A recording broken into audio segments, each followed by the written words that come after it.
माता सीता के कोमल और शांत स्वभाव के बारे में हम सभी जानते हैं, लेकिन क्या आप जानते हैं माता सीता ने एक असुर को मारने के लिए चंडी का रूप धारण किया था।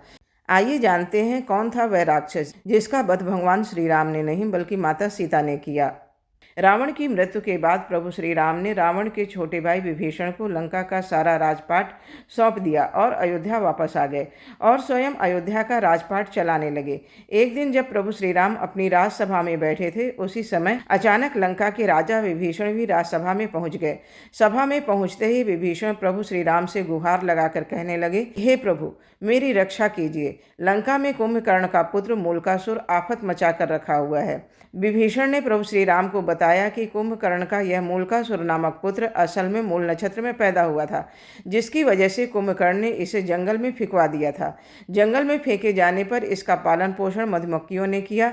मूलकासुर ने बड़े होकर ब्रह्मा जी की घोर तपस्या की। उसकी तपस्या से खुश होकर ब्रह्मा जी ने उसे वरदान दिया था।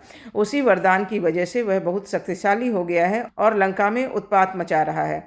हे प्रभु, जब उसे अपने पिता के वध के बारे में पता चला तो उसने यह प्रण ले लिया कि मैं पहले धोखेबाज विभीषण को मारूंगा, उसके बाद प्रभु श्री राम को।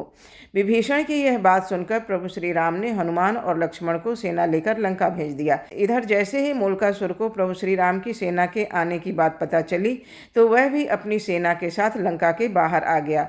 दोनों सेनाओं के बीच करीब 7 दिनों तक घोर युद्ध चलता रहा, लेकिन मूलकासुर अकेले ही प्रभु श्री राम की सेना पर भारी पड़ रहा था। उधर जब प्रभु श्री राम अपने मंत्रियों सहित लंका पहुंचे तो उन्हें भी युद्ध के बारे में पता चला, जिससे वे चिंतित हो गए। उसी समय ब्रह्मा जी भी वहां पर आ गए और प्रभु श्री राम से कहने लगे कि हे भगवान, इसे मैंने स्त्री के हाथों से मरने का वरदान दिया है, इसलिए आप सीता को यहाँ बुला कर लाइए और उनसे ही इसका वध करवाइए। ब्रह्मा जी की बात सुनकर प्रभु श्री राम ने हनुमान को अयोध्या भेजकर माता सीता को लंका बुलाया। लंका पहुँचने पर प्रभु श्री राम ने माता सीता को मूलकासुर के बारे में पूरी बात बताई। प्रभु श्री राम की बात सुनकर माता सीता जी को क्रोध आ गया। क्रोध में ही उनके शरीर से एक तामसी शक्ति निकल पड़ी। वह शक्ति सीता की छाया में चंडी का रूप धारण कर लंका की तरफ चल पड़ी। उधर प्रभु श्री राम का इशारा पाकर वानर सेना मूलकासुर की तांत्रिक क्रिया को तहस नहस करने लगी, जिस पर मूलकासुर क्रोध में अपनी तांत्रिक क्रिया को छोड़कर वानरों को खाने के लिए उनके पीछे दौड़ पड़ा। वानरों के पीछे दौड़ते दौड़ते वह युद्ध के मैदान तक आ गया। युद्ध के मैदान में पहुंचकर जब उसने माता सीता की छाया को देखा तो गरज कर बोला, तू कौन? इस पर माता सीता की छाया ने गर्जना करते हुए कहा कि तुम्हारी मौत, मैं चंडी हूँ। तूने मेरा नाम लेने वाले ऋषि मुनियों को खा डाला था, इसलिए अब मैं तुम्हें मारकर उसका बदला लूंगी। इतना कहकर छाया सीता ने मूलकासुर पर 5 बाण चलाए।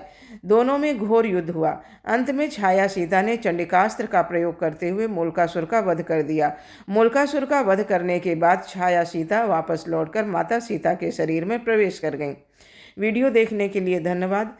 अगर आपको वीडियो अच्छा लगे तो चैनल को लाइक, सब्सक्राइब, कमेंट और शेयर करिए। धन्यवाद।